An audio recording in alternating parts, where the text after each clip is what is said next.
sayang at muntik pa sana dito manalo ang Los Angeles Lakers kontra dito na nga sa kalaban nila sa Denver Nuggets. Pero silipin naman natin kung ano nga bang nangyari under na nga dito sa 2 minutes mark. Ay magandang steals ang ginawa dito ni Austin Reeves para nga makuha dito ang bola kay Nikola Jokic, na kung saan ay 1 point na lang dito ang kanilang hinahabol. Dito sa possession na to mga pre, kumukuha ng magandang timing dito si AR at magandang nalusutan naman niya itong si Brown. Pero itong si Gordon ay sinusubukan niyang i-block, pero yung nga lang ay huli na siya. Kaya naman nakuha ng 1 point ng kalamangan dito ng Los Angeles Lakers. At para sa isang possession naman sa Denver Nuggets, ay tumatakbo na dito yung oras nang wala ng 1 minuto. Kaso nga lang itong si Murray ay nabitin siya ata dito ng pagkapasa at hindi nakuha dito ni Nikola Jokic. At na-steals na nga yan dito ni Reeves. At ito ay another chance na nga dito ng purple and gold. At 2 versus 1 na nga yan para sa isang fast break. Maganda na nga dito ang pagkapasa ni Reeves. At ma-screenan dito si Murray para sa isang libreng dunk ni Dalton Knecht. Kaso nga lang biglang na-discrasya dito si Knecht at mukhang hindi maganda ang pagkakabagsak niya. Pero after naman yan dito sa pangyayari ay okay naman na siya. At tuloy pa rin siya dito sa kanilang laro.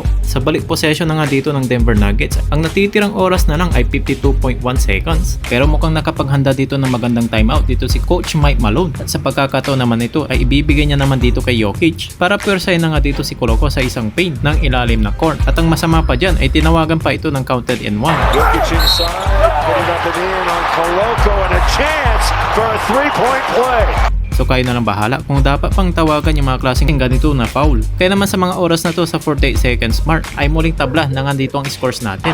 So we're tied at 126. Sa isang possession ay si Austin Reeves naman ang may hawak ng bola para nga dito sa Lakers at meron silang isang pagkakataon para makalamang para na nga dito sa isang natitirang oras at dinouble team na nga dito ng Nuggets itong si AR. Kaso sayang nga lang talaga ay libre na nga dito si Christian Koloko para sa isang easy 2 points na sana. Kaso nga lang ay ipinasa niya lang ito kay Knecht at si Knecht ay ibinalik niya lang dito kay Reeves at muling in-drive na nga ito ni AR at kuhanin ang kanya ditong mid-range jumper. Sa kasamang palad ay sumablay at si Jamal Murray na nga ang nakakuha na nga dito ng rebound. At dito na nga sa huling possession ng Denver Nuggets ay wala na nga timeout ditong naganap. At itong si Jokic ay sumisinyas na, mukhang alam na nga dito ang gagawin. At itong si Joker ay napaka high IQ dahil pinili niya ditong mag-switch ang kanya ditong defender ni Jamal Murray para kunin nga niya dito si Dalton Knecht. At pansinin niyo na lang ditong maigi ang kanyang gagawin. Ay hinahatak nga niya dito si Knecht at magkaroon dito ng malaking screen para maisama niyang dalawa sila dito ni Koloko. Kaya nung nagkaroon na nga dito ng pagkakataon itong si Murray ay muli na nga siyang nag-drive ay pumesto sa kanyang wide 3-pointers. At sobrang layo na nga dito ng kanyang bantay at malabo nang mapigilan pa.